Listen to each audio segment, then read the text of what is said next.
kuweza kuwarejesha wanawake katika nafasi ambayo inastahili ya uongozi? Hakika niseme chama changu cha ODM ni chama kizuri sana. I usually boast saying that it is the best East and Central Africa. Na hiki chama kimetupea nafasi kama kina mama. Ndiposa tuko na kitengo cha wamama ama Women League kwa chama cha ODM. Na si tumepewa mamlaka ama semi autonomy ya kufanya mambo yetu, kuendeleza mambo yetu na zaidi kutetea wamama. Kwa hivyo ninajua chama ilijaribu na listi yetu kurudishwa ni vile kwingine hawakuzingatia mambo ya zebra format ya man woman. Lakini kwa hakika wanawake walikuweko. Kilio kilichopatikana kwa hizo list ni kwamba wamama wengi wale wanazingatiwa kuwa wamefanyia chama kazi, wengine wameacha mambo yao na wengine pia walisimama, hawakupatikana hapo. Kwa hivyo wengi wanalia. Kwa hivyo kulikuwepo na ule upendeleo tuseme. Hii bado ni changamoto, utaniambia ukweli kuhusiana na hili? Hakika niseme tunajaribu lakini wanawake ni wengi. Tuko wengi kabisa na nafasi za kuwa kwa party list ni chache.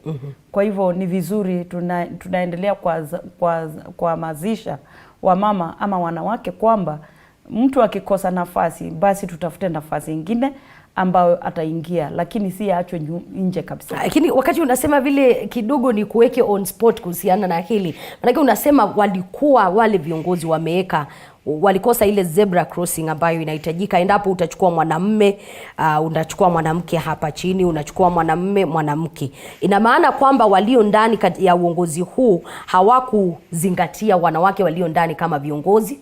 Kwa kila kaunti kulikuwa na kamiti ya kufanya hiyo party list. Na wale waliofanya kwingine walikosea. Labda kwa kutokuelewa ama kukosa kuhamasishwa vizuri jinsi list inapaswa kufanyika. Lakini si ati waliacha wamama. Hapana. Okay. Hivyo turejee katika environment ambayo wanawake wanafanyia kazi. Ulikuwa umenieleza kwamba kuna shida na unapata nyakati nyingine wanawake ni dhaifu na wanakosa kujitokeza kwa kuwa wanaogopa. Katika ulingo wa siasa unajua jinsi ilivyo. Ni kipi ambacho wanawake wanastahili kufanya kuhakikisha kwamba ni kweli si kuzuri lakini tupo pale ndani? Kwangu kama kiongozi ni kuhimiza wamama wasi give up, waendelee kujitolea kuwa kwa mambo ya masuala ya kisiasa. Jambo muhimu zaidi ni kuanza mapema. Kwa hivyo hata kwa mikutano ambao nimekuwa nikifanya ni kuambia wale wanao support wamama waanze nao mapema. Wasikuje mwaka ya mwisho kama sasa mwaka huu tunaitwa mkutano hapa pale na wamama wanjatayarishwa kikamilifu. Kwa hivyo mimi ninaangalia kama matayarisho ndio muhimu zaidi. Early preparation kwa wamama ambao wako na uwezo wa kung'ang'ana kwa uwanja katika siasa. Wakati umesema waanze mapema imenikumbusha kuna swala la fedha na ambalo huchukua nafasi kubwa katika haya matayarisho kuanzia pale mwanzo kufika katikati na hata mwisho. Mwingine ukapata ni kweli nilianza mapema lakini nikafika mahali fedha zenyewe zikawa hazipatikani, na mwingine akaja nyuma yangu akawa na fedha zaidi yangu na ndio hivyo yangu inaishia. Ni kweli, na kwa hivyo tunahitaji economic empowerment sana kwa wamama wale wanao maono ya kuingia kwa siasa. Kwa hivyo ninaposema early preparation ni muhimu, si kifedha peke yake, lakini ni muhimu pia kuwa kutayarishwa ama capacity building. Mama atayarishwe kwa binafsi, ajue masuala ya uongozi, jinsi ya kujibeba, jinsi ya kuongea mbele za watu, jinsi ya kuongea na media, jinsi ya kutengeneza njia za kufundraise hiyo pesa, na jinsi atajibrand ndio aonekane ni kiongozi. Maana tukisema wamama wawe wengi uongozini, si ati kila mama amke na kuingia kwa sababu ni mama tu, lakini wawe prepared kama viongozi. Kile ambacho unasema ni kweli, lakini katika haya masuala ya uongozi utapata kwamba ni kweli wanawake wamejitokeza, lakini mara nyingi wanasema adui ya mwanamke ni mwanamke. Wanawake wenyewe wanapigana, inafikia mahali unapata ndo hivyo tuseme wewe ndio uliyestahili kusema kweli Liza natosha hapa, unasema hapana, wacha tuweke kaka ama wacha tuweke kijana. Hili limekuwa likiaffect kwa namna gani masuala ya uongozi wa wanawake? Liz, nitakubaliana nawe na nitofautiana nawe kidogo. Hakika adui ya mwanamke si mwanamke. Lakini wanaume huwa wanatumia huo msemo. Wanatumia huo msemo kuhakikisha wanagonganisha wanawake kwa wanawake. Lakini sisi tukijielewa kama wanawake viongozi, hatutapigana. Maana nguvu yako si nguvu yangu. Udhaifu wako si wangu. Lakini tukielewa tuachane na ile ninaitaka kwa kimombo PhD, pull her down. Basi tutasonga mbele. Umesema inaitwa PhD, ala, nimepata kitu kipya hii leo. Umesema tukiachana na hiyo, tukiachana na PhD, pull her down, tutasonga mbele kabisa. Maana tukielewa mwanamke ni kiongozi, kwa sababu uongozi hauna jinsia. Uongozi hauna jinsia. Bora mtu akona akili timamu na akona maono, anaweza songa mbele kama kiongozi. Na ni huwa ninachukua mfano huu kwa darasa nilipoenda primary school. Nilikuwa class moja na vijana. Na nilikuwa nafanya vyema, nashinda vijana kwa hiyo darasa. Kwa hivyo inamaanisha ni akili, si jinsia. Kwa hivyo mwanamke anaweza kuwa kiongozi bora zaidi. Umesema wanawake ni dhaifu, na hapa umerudi kuniambia kwamba wanawake wana akili zaidi. Dhaifu uoni kidogo wanastahili kutoa hiyo basi akili kutoka pale mwanzo. Ukilea mtoto wako wa kike unamuelezea kweli ni kweli wewe ni mwanamke, lakini unatoshana na huyu mwanamume kiakili. Liz, nitaelezea kwamba niliposema mambo ya udhaifu ni ya kimwili. Kwa sababu ukisimama hapa na kijana kama yule mpigani kimwili, atakupiga. Utakuwa dhaifu. Hiyo ndio nilimaanisha, lakini si kiakili ama uweza. Hakika niseme tena, ni muhimu zaidi kuzingatia kwamba kama wanawake wanaweza kuwa viongozi bora zaidi kuliko hata wanaume. Kwa sababu wanawake Mungu aliumba kwa njia ya upendeleo niseme. Wanawake wanaweza multitask, wanaweza fanya mambo mengi sana, lakini mwanaume akishika mahali moja ni njia hiyo moja tu mpaka akamilishe. Ndio kutoka pale asonge mbele. Bunge la 12 liliface ile changamoto ya kutofikia agenda ambayo ilihitajika. Na wakati mmoja aliyekuwa jaji wa mahakama jaji wa mahakama sio jaji wa mahakama bali ni president wa hiyo mahakama kuu akaelezea ile bunge linastahili kuvunjiliwa mbali. Na ni kitu ambacho nikiangalia, manake mimi kwa wakati mmoja nilikuwa napiga reporting pale bunge, ni kwamba hili lilijaribiwa zaidi ya mara 3 na halikupenya. Miswada ya kupitisha masuala ya wanawake na 2/3 gender rule ilijaribiwa mara kadhaa. Na hapa ndo ninakurejesha pale ambapo nilianzia kwamba adui wa mwanamke kidogo wanaume wanatumia hiyo kutupiga. Wakati wa mwisho nakumbuka mswada huo wa mwisho, kama sikumbuki vizuri, ulikuwa wake Duale, na wakati ambapo ulistahili kupigiwa kura na ulistahili kujadiliwa, wanawake wote walikuwa hawapo, licha ya kuwa nambari zao zilihitajika. Uone kidogo tunakosa ule mshikamano unahitajika. Liz, kwanza niruhusu kwanza nishukuru Kenya kwa sababu tulipewa katiba nzuri sana, na hiyo katiba imetupea haki yetu ya kikatiba kama wanawake kukuwa na 2/3 ama theluthi mbili. Lakini asijatimizika hizo theluthi mbili, especially kwa National Parliament. Hiyo bunge haikuwa ya kikatiba, maana haikutimiza wajibu wa katiba na jinsi ilivyohitajika ya theluthi mbili. Na kwa hakika ndio tunang'ang'ana nayo sana mpaka saa hii hatujafikia. Na mimi mwangaza wangu na mtazamo wangu kama kiongozi ya kina mama, ninaona tunaweza suluhisha ili jambo only kwa kuwa na wanawake wengi wachaguliwe. Na mimi kwa mtazamo wangu ninasema wanawake wengi wachaguliwe, wanaume walilie kuwa katika top up, gender top up ama party list. Kwa sababu wamama wengi wakisimama na wamama kwa sababu sisi population sisi ndo wengi. Na tuamue tunapigia wamama kura. Tutawapigia tukue wengi mpaka wanaume wenyewe wawe ndio wanadilia hiyo tu that. Kumbuka Afrika na Kenya mojawapo ya mataifa ya Afrika ina ile taasubi ya kiume. Ile kwa lugha ya kimombo watasema patriarchal society. Na wanaona ukienda kuomba kura, na utakubaliana na mimi katika hili, ukiwa umeketi pale mwanamume mwenzako kidogo utapata kuna wale wanahisi ni kweli ni mama lakini wacha aendelee na kazi nyingine, sio ile ya uongozi. Hili kidogo, na wewe unasema wanawake wasimame. Ni kweli kusimama watasimama, lakini utapata society tayari shaamua huenda kwetu Ukambani ikawa tofauti, lakini kule kwingine unajua kuna kule wanasema wanawake wanastahili jikoni, wanawake wanastahili kuwa mahali kwingine. Huku tutafanya namna gani? Hakika ni kweli, ndiposa tukifikia hapo ninasema kwamba tunahitaji hamasisho kubwa sana ya hata wanaume wenyewe wajue kwamba uongozi inaweza kuwa mwanamke, inaweza kuwa mwanaume. Na katika uongozi wangu kwa chama cha ODM kwa wakina mama nilianzisha hata program inaitwa He for She, ambao tunatambua wanaume ambao wanasimama kusupport wa mama, ambao wanatambua uongozi ya kina mama, ambao wanashukuru kwamba kina mama wanaweza kuwa viongozi. Kwa hivyo tunawatambua, tunawapea certificate of recognition. He for She. Yes, He for She. Na tunawasherekea sana. Kwa sababu ni lazima kama inji tufikie kiwango ya wanaume wasimame na wanawake. Wanawake wasimame na wanaume. Ndiposa tuwe tunachambikiana kwamba jinsia yeyote anaweza kuwa kiongozi. Awe mwanamume, awe mwanamke.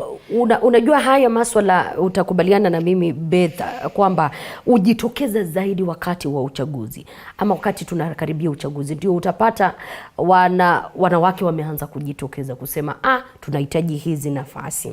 Na kuna maeneo ambayo baada ya uchaguzi vile umesema yanahitaji hamasisho, lakini utapata baada ya uchaguzi hili limesahaulika, tunangojea mwaka mmoja kabla ya uchaguzi ama siku kidogo kabla ya uchaguzi, ndio kutoka hapo utasikia hata siku labda ninakujua siku anajua hata kwa zile parties zingine ni wengine akina nani. Amuoni kidogo mnastahili ku up kidogo game yenu katika masuala haya, uchaguzi ukikamilika mnatamba naye. Liz, ndiposa kama ulinisikiza mwanzo nilisema kwamba lazima tuanze matayarisho mapema. Hapo nilikupata. Na hayo ndio inahitajika kwa vyama vyote. Mimi najifunia kuwa mwana ODM kwa sababu sisi huanza mapema. Kama hii uchaguzi ya mwaka huu nilianza matayarisho ya wamama miaka 3 iliyopita. Mimi na viongozi wengine tukaandika hata kitabu ya kusaidia kina dada wale wanaojitokeza kwa ulingo wa siasa. Na tukawa na walimu ambao wanazunguka, tukaenda counties that one 31 tukifundisha wale waliojitokeza kwamba wanaweza simama. Tukafanya hiyo ikaisha. Pia tukaendelea kufuatilia au wamama mpaka waende kufikia kwa party primaries. Na baada ya party primaries nikiongea nao hivi juzi nilikuwa na mkutano ya wamama wote waliosimama kwa chama chetu na wakakosa tiketi. Maana wamama wengi wakikosa tiketi kwa njia yoyote, wengine wamedhulumiwa, wengine ni kuanguka ya kawaida, wengine disadvantages ni wengine walikuwa zoned out, wakaambiwa hapa msimami, hapa ni kwa Jubilee, hapa ni kwa KANU, hapa ni kwa Wiper na wote tuko Azimio. Wakambaki nje. Kwa sababu zozote zile ziliwafanya wambaki, wanaumia sana, wanalia, wengine wana get into depression, wengine wanakuwa stressed, wengine wanakataliwa na mabwana zao, wengine wametumia resources za familia. Sasa hao wamama wanalia na wajui waende wapi. Na unajua jinsi siasa iko, yule amefaulu ndiye anatambulika na ndiye anaonekana na kila mtu. Lakini yule aliyekosa anabaki nyuma, anasaulika mpaka miaka 5 ingine nje. So mimi nikaona ni muhimu tukuje pamoja kwa uongozi wetu wa Women League, tulete wamama pamoja wale waliobaki, ndio tuwaongeleshe, tuombe pamoja, walie, watoe yote yaliyo kwa moyo, ndiposa wapate nguvu ya kusonga mbele. Lakini kwa hakika Liz, niruhusu niseme hii. Kwa chama cha ODM, ndicho chama pekee kilicho na structures. Wengine nilikuwa nangojea mwenzangu hapa akuje. kwa sababu wengine ni grouping, wanakuja tu wanakusanyika saa zile uchaguzi inafika na wanatafuta njia tu ya kufika kwa debe. Lakini chama cha ODM ndio chama pekee iko na structures. Tuko na Women League, tuko na Youth League, tuko na Disability League na Mainstream. Kwa hivyo ningeomba wamama wajitayarishe mapema, waingie kwa vyama vya kisiasa wanazopendelea, ndiposa watayarishwe mapema. Na haswa sana kwa chama cha ODM. Nimekusikia lazima ujipigie debe, najua kila mwamba ngoma uvuta upande wake. Lakini wakati ukizungumza umetaja jambo la muhimu zaidi la wanawake ambao utapata wametumia zile rasilimali za familia, wengine wamekataliwa, na hizi ni baadhi ya changamoto ambazo wanawake wanaangalia kutoka nje. Anasema kama bwanake alimkataa, na wangu itakuwa namna gani? Ni wapi tutapata ni kweli kuna viongozi wengi utakubaliana na mimi, wanawake wameolewa lakini familia haiwezi waruhusu wasonge mbele. Ni siasa zetu chafu? Ni kipi ambacho kitatufanya wanawake wakubaliane, wa embrace uongozi? Nafikiri hii ni changamoto ya Kenya nzima, na ni muhimu kama vile umetaja vizuri kwamba tunaishi patriarchal society, kwamba kwa mafunzo yetu ya kutayarisha wamama kuingia kwa siasa. Kwa hiyo mafunzo, wale wote waliohudhuria mafunzo yetu kama ODM Women League, tulikuwa tunawatayarisha, tafadhali unaanzia kwa familia, uombe ruhusa. Sasa ile unasikia msukumo wa kuingia kwa siasa, lazima urudi nyumbani uombe ruhusa kwa familia wakuruhusu kwanza, ndiposa utembee nao, kwa maana safari ya siasa ni safari, mwendo ya siasa ni safari. Ndio utembee na familia hii safari, wakukumbalie kutumia, ndio kutoka hapo mkubaliane ni gani utatumia na ni gani utatumia kama ni rasilimali za familia. Nimekusikia kwa hilo, shikilia tu hapo tupate kurejea tena mahakamani pale Milimani, ambapo kesi ya Willie Kimani inaendelea kusikizwa mubashara. That caused death were actuated by malice. The circumstances which constitute malice are defined under Section 206 of the Penal Code. As for the burden of proof, it is a principle of law entrenched in the Constitution under Article 52A that an accused person is presumed to be innocent until the contrary is proved. That burden of proof lies with the prosecution, while the standard of proof required is one beyond any reasonable doubt.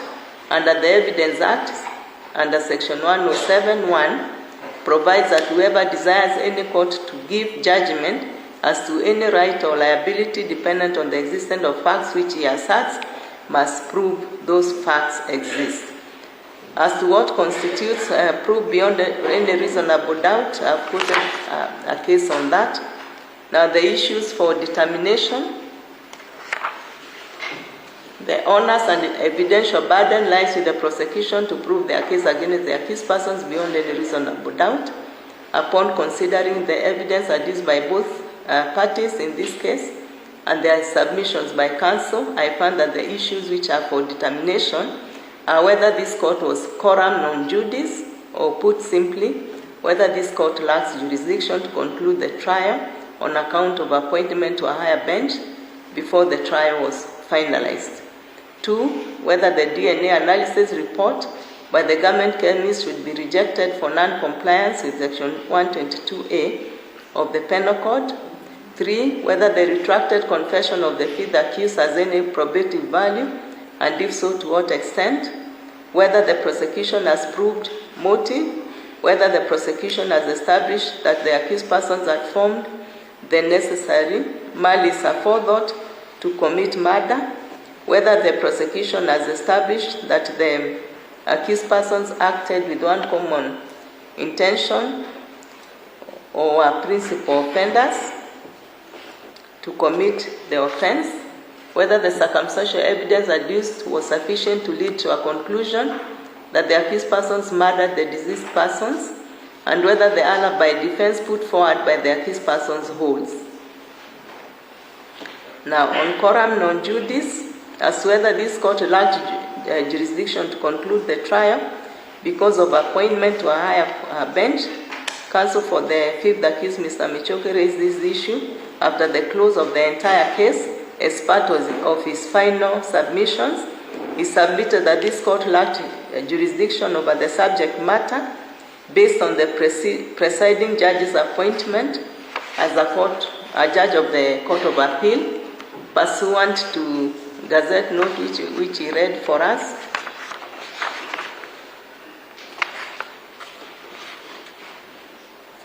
He questioned whether I could concurrently exercise the powers of both offices and urged that it appeared readily apparent that appointment to the office of the Judge of the Court of Appeal automatically repealed the previous appointment as a Judge of the High Court by necessary implication. Counsel also relied on a case, Nyambuto, Umwenga, and two others, for the proposition that courts are and can exercise only such powers as are vested on them by the Constitution and the statutes, and no other. Counsel also took a swipe at the actions of the Chief Justice to confer jurisdiction administratively, which counsel urged was and still is ultra vires the powers of the office. For that proposition, he cited a Supreme Court case, that is Republic versus Karisa Chengo, and answering his own question of which was the appropriate time to raise the issue of jurisdiction, Mr. Micho